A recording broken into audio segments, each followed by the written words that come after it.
This episode of the Tony Robbins podcast is brought to you by Tony Robbins Results Coaching. Are you ready to experience an extraordinary quality of life?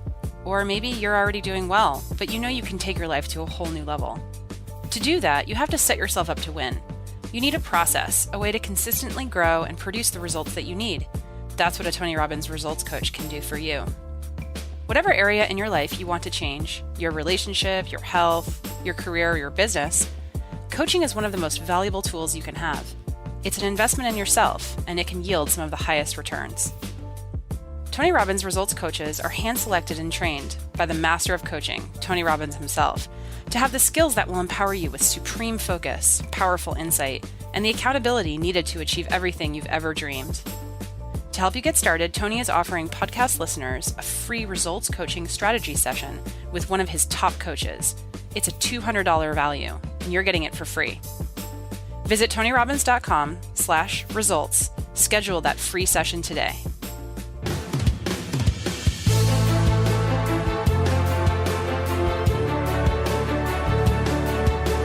Welcome to the Tony Robbins podcast. I'm Anna York, Editorial Director for Robbins Research International. Today, we're bringing you a special episode from Business Insider's podcast, Success, How I Did It. A few weeks ago, BI reporter Rich Filoni traveled to Fiji to talk with Tony by the ocean about his life and career. If you like this show, subscribe for more episodes. Just search for Success, How I Did It on Apple Podcasts or your favorite app. Now, here's Tony with Rich. Robbins equals results, right? I can produce that result, and don't pay me if I don't. And I hated motivator. I've never been a motivator. Motivation's like a warm bath, and you should take a bath probably, but you need more than that. You need strategy. And so I was a strategist, but nobody responded to that. So I was like, okay, what am I? I'm a coach. I'm not a guru. As an athlete, I had great coaches, and I was a better athlete than many of them, but they still were better than I was as a coach because they could see what I couldn't see. And so I thought, that's great, because I'm not better than anybody, but I do have these skills and I can help people. And so that part started to grow. And then all of a sudden, right when I was about to give it up, I was on Larry King Live, and they're asking me about working with the president. And he's like, what is this coach thing? You're not a coach. You don't coach teams. I said, I actually do coach teams, many of them. But I said, no, it's a different kind of coach. And I was about to give it up, and then all of a sudden, everybody was a coach. Therapists started to call themselves coaches.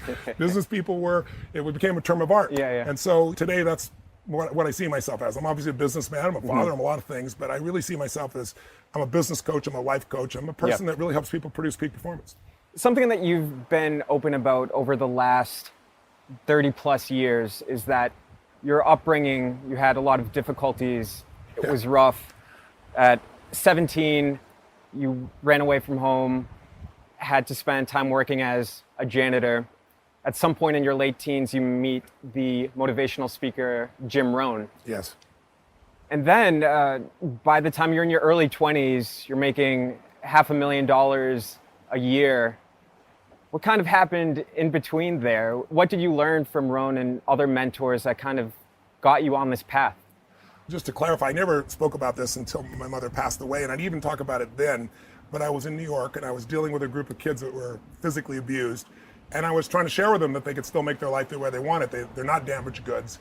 And I could just see in their eyes that here's this tall white guy who's seemingly wealthy, and they couldn't relate. And so I finally just unloaded, and I told them about having my head beat against the wall till I bled, my mom pouring liquid soap down my throat till I threw up because she thought I was lying and I wasn't. It's so crazy when the person you love most is trying to harm you. She wasn't a bad human being. She loved me, but the problem was she abused drugs and prescription drugs and alcohol so much that it changes your personality.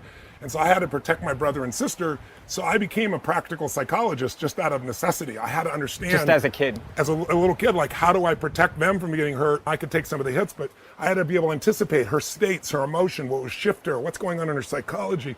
And then by the time I was in junior high school, I was obsessed with wanting to know the difference in people's lives, because we grew up in a very tough environment, but I went to I thought was a wealthy school. It was actually lower middle class, but compared to our life, it looked that way. And we were along the other side of the tracks. And so for me, it was like, why are these people having such a beautiful life and we're not? I had 4 different fathers, and I'm like, Mom, I'm confused. And And so it made me obsessed and want to know the difference in people. And why is the most popular kid in school so mean? And yet he's the most popular kid.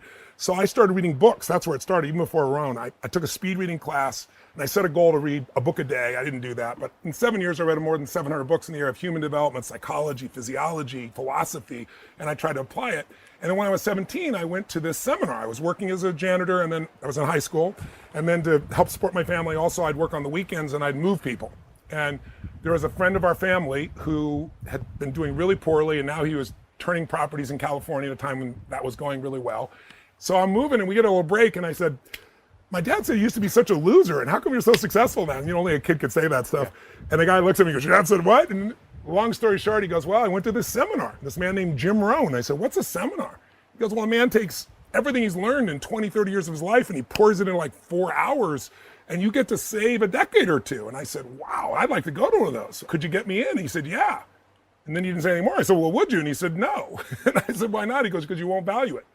I said, well, how much does it cost? And he said, and it was $35, and I was making $40 a week as a janitor. And I said, that's a week's pay. He goes, well, then go waste 10 or 20 years doing it on your own. I made this big decision, to spend a week's pay to go to this event. And I sat there and I was mesmerized.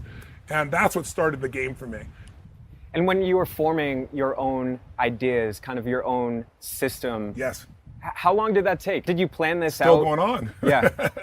I set a goal when I was a sophomore in high school. So I said in my 20s, I want to be able to help any individual that I want to be able to help to change anything. If they're committed and I'm committed, I want to have the skills to do it. In my 30s, I want to be able to do that with small groups of people simultaneously so I could scale and help more people. I said, in my 40s, I want to do it with large groups. In my 50s, organizations. In my 60s, maybe I'd work in government, become a congressman, a senator, maybe eventually run for a larger office. And it was like my whole plan. And I got ahead of that schedule very quickly, but it pretty much has been the path that I've been on. I'm just a little further ahead. I don't know that I want to work in government anymore. I'd rather advise, because I've worked with multiple presidents and the system is not something I'm terribly excited about. But I think that vision is what really started me. And then when I started developing these skills where I could wipe out a phobia in an hour, and therapists were saying it would take 5, 6, 7 years, I take their 7-year client and turn them around. I used that as the way to build my brand. And in the early years, as you were building this brand, the way that you write about it in your first 2 books, it almost sounds like you were touring the country in a van like a band would do. Very much how it was. It was a very, very crazy life. I used to do 4 of these weekend seminars a month, literally, and in between I would have to fill them. So I would go do media to fill them, and then I do a free guest event so I could show people that I really was the real thing and it wasn't BS. I was working as hard as a human being could work. That tempo hasn't changed. I just have more diversity now, more companies. Now I got 33 companies, so my dance card is full, 4 kids and 3 grandkids.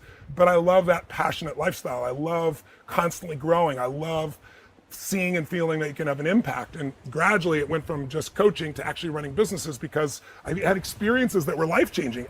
And then after this initial level of success in your early 20s, things started to really accelerate. You have your first book, Unlimited Power, becomes a bestseller, but then the one in 91, Awaken the Giant Within, yes, sells even more. Yes. Then in 88, you start doing these infomercials that become insanely popular. Yes. You've said in the past that you were used to a schedule that was relentless, but at this point it kind of became exhausted. It did. How did you deal with a new level of celebrity and demand? Well, if I was just doing it for the money, I would have stopped. I was making more than $1 million a year, and then 3, and then 4, and the economics grew, but it wasn't really what drove me. I don't have to work another day in my life, thank God, but I'm in a place where I probably work as hard or harder today than I ever have, but I do it because I want to, not because I have to. It's like, what is the difference between work and play? I think the difference is purpose.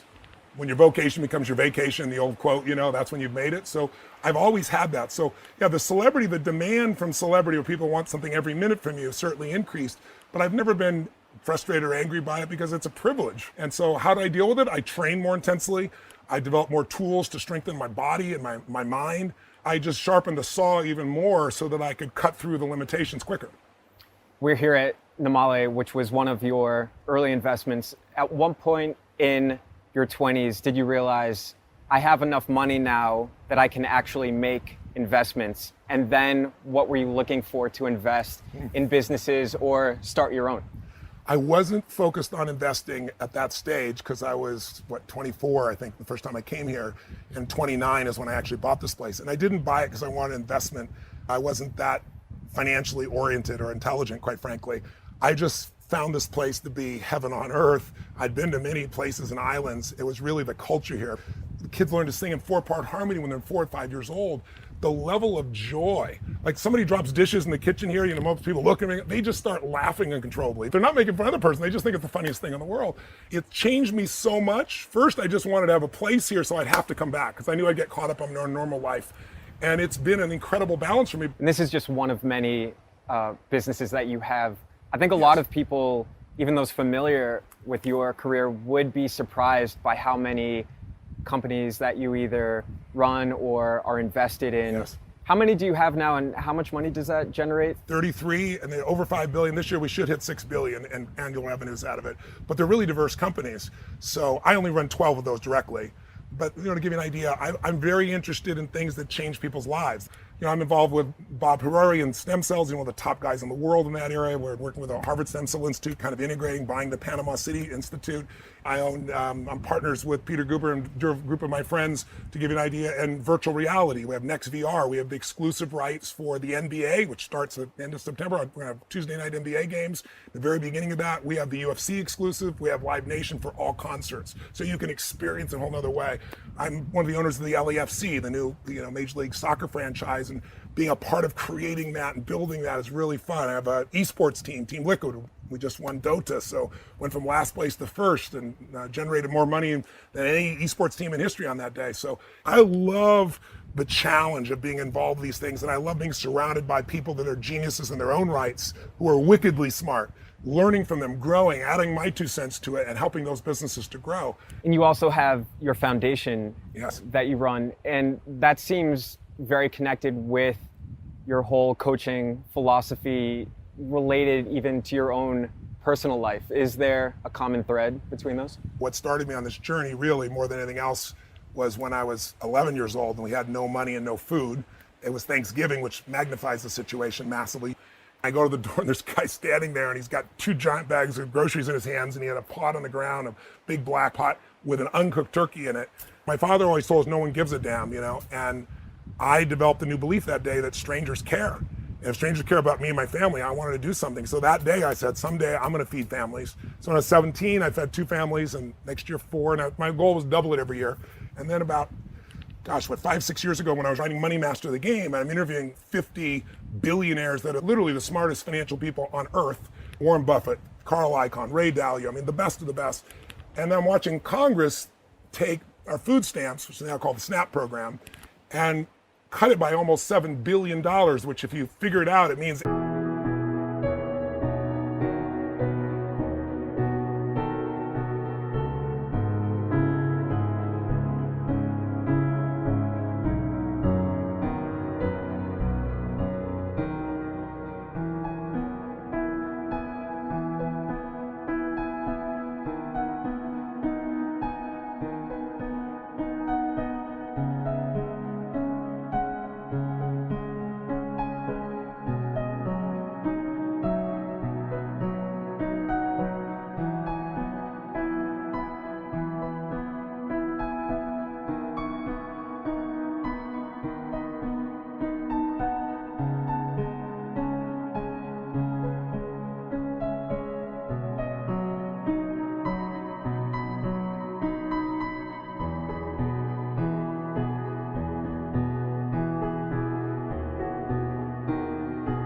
every family that gets support needs to go out without meals 1 week out of a month, 12 months out of the year.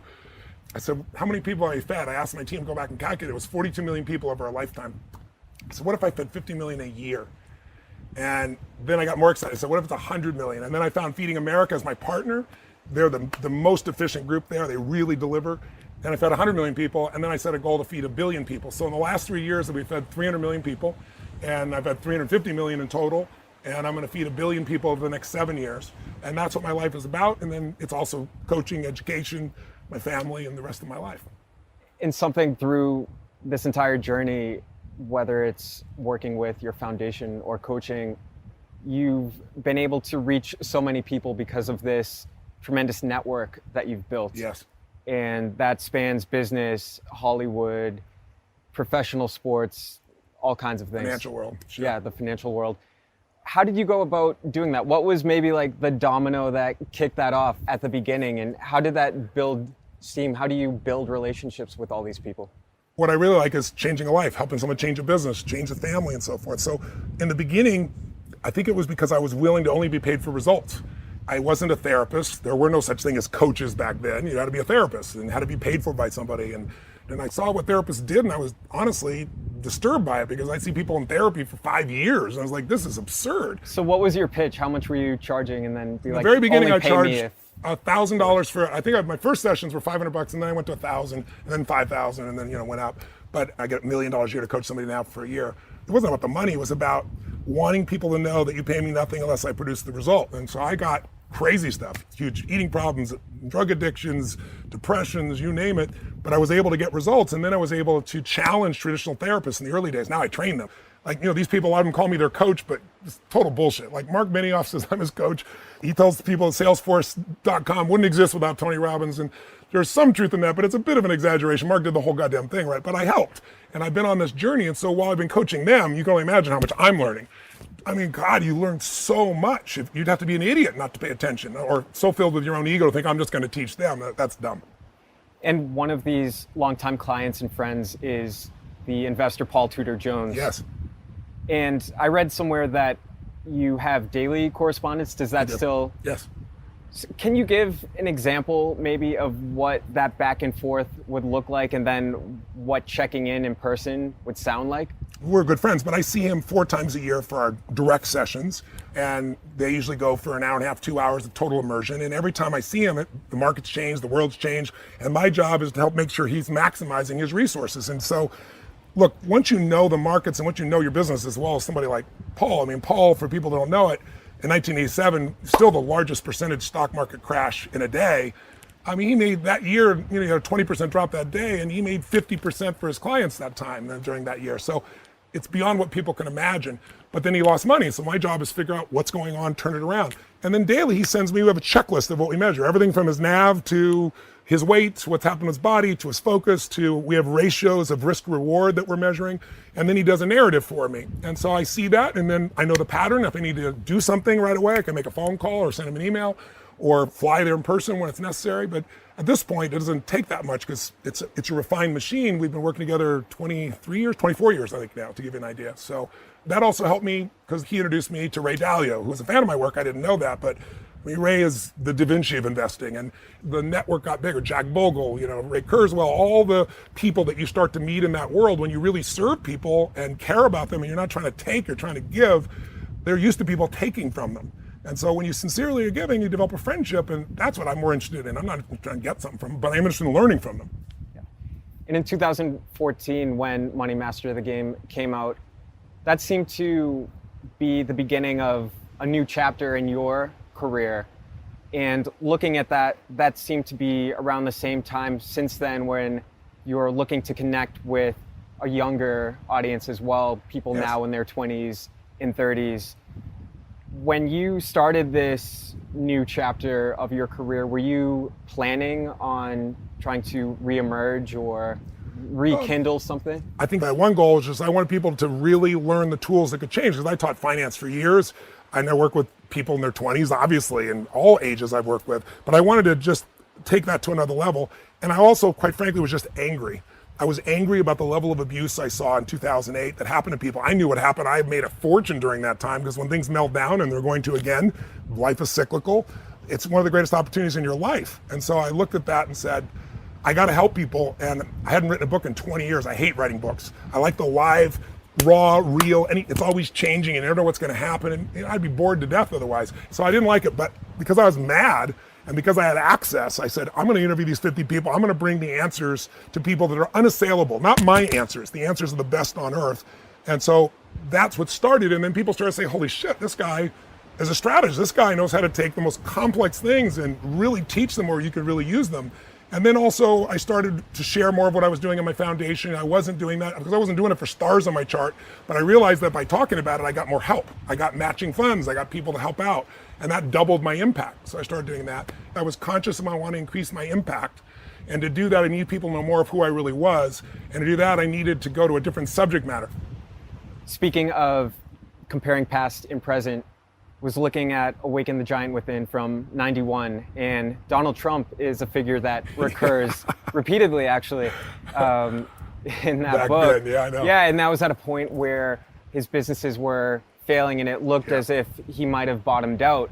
Then, of course, in the 2000s, he had this resurgence, and today he's president of the United States. Looking at that, kind of following his career and analyzing it, and comparing that to your work with President Bill Clinton and looking at the other presidents that we've had, do you still see him as someone who's driven by the pain of being second best? And if you were able to talk to him on the phone right now, what would you tell him? I know the president quite well, and I also know Hillary quite well as well for many, many decades. We've never shared values, he and I, but I respected his ability to turn it around. I remember the banks couldn't afford to have him go under, and he was able to turn it around, and the market turned around, all those things turned around. So I respect somebody who can turn things around and be successful. I think the president's communication style is the most difficult thing because he actually does care. People that know him know he cares. If you see his kids and you get to know his kids, you can see there is a good man in there. But his style of communication, his combative approach, the elements of ego that are obviously there in all of us, but seem to be more easy to see in the president sometimes than other people, get in the way of his capacity to lead, unfortunately. I gave him his first big speech. In those days, he'd do like a couple hundred people, and he came, we had 10,000 people, and he was floored, he was scared, it was overwhelming. This was in the 90s? Mid-90s, I think it would be. And then he got addicted on it. But, his talk was get a prenup. It was like, it was this breakthrough insights. Because of the TV show he had such a following of people, and people wanted to hear what he had to say. And I'm an American, so I want whoever's president to win. I've worked on both sides of the aisle always, and if he asked me to help, he would. President Obama just reached out for some of the projects he's working on, and so I've worked with a variety of presidents over the years on both sides of the aisle, and congressmen and senators. So I'm not into trying to demonize anybody. What I think is our problem is demonization. It used to be that people would fight like hell on the floor of the House, and they'd go have a beer together. Now it's like you're radioactive if you talk to the other side, which keeps us from anything done. So I don't feed the narrative. I see the president's weaknesses and strengths. Like I hope everybody can, but not everybody does. And I'm here to help whoever, either side of the aisle. If someone's a good human being and wants help, I want to help them. I'm not politically driven in that area. I'm an independent personally, and I vote for who I believe will make the biggest difference. We're here at Namale for the Shopify Build Yes. a Bigger Business competition. You'll be spending a lot of time mentoring up-and-coming entrepreneurs. Yeah. If you could distill one fundamental lesson from all of these talks that you're going to be having that you would give to an entrepreneur who wants to build an empire around their passion, the way that you have, what would you tell them? What do you think that common ground is? I always tell people life is the dance between what you desire most and what you fear most. You've got to be able to deal with the threshold of control. And what I mean by that is, do you ski or snowboard? I've skied. Okay, so most people are intermediate their whole life.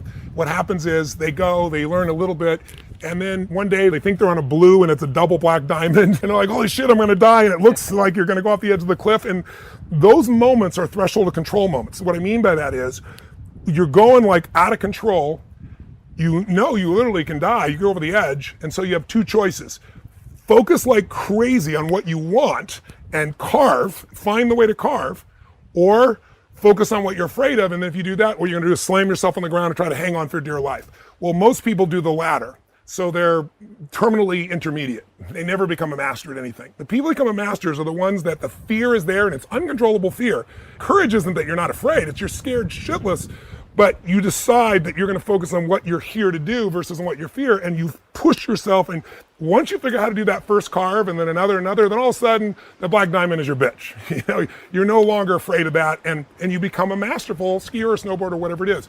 And when you learn how to overcome those instead of collapsing, I think that is the single most important thing. It's like Joe Gebbia from Airbnb. He was telling me that he was getting coached by Y Combinator. The guy was saying to him, here's the key to success, don't die. Just don't die. And that's my way of saying that's what the threshold control is. If you can keep pushing through those thresholds, then all of a sudden the muscle in you grows, and what used to be hard to do is easy. If you don't deal with that threshold of control, let's talk about the fact. Half all businesses are gone in a year, 80% are gone in 5 years. At the 10-year mark, 96% fail. 4% succeed, but that doesn't even mean they make any money. They could be not profitable or just still standing. Business requires an unbelievable level of resilience inside you. And I tell everybody, the chokehold on the growth of your business is always the leader. It's always your psychology and your skills. 80% psychology, 20% skills. If you don't have the marketing skills, if you don't have the financial intelligence skills, if you don't have the recruiting skills, the training, it's really hard for you to lead somebody else if you don't have fundamentally those skills. And so my life is about teaching those skills and helping people change the psychology so that they live out of what's possible instead of out of their fear, and they produce the kind of certainty inside themselves so they really execute. Well, that was great. Thank you so much, Tony. I really enjoyed the time. Thanks for coming all this way to Fiji. Thank you. The Tony Robbins podcast is directed and hosted by Tony Robbins and Mary Buckheit. Annie Org is our editorial director and occasional host. The podcast is produced by Carrie Song and Tyler Culbertson. Jamie Carvajal and Adriel De La Torre are our digital editors. Special thanks to Diane Adcock for her creative review. Copyright Robbins Research International.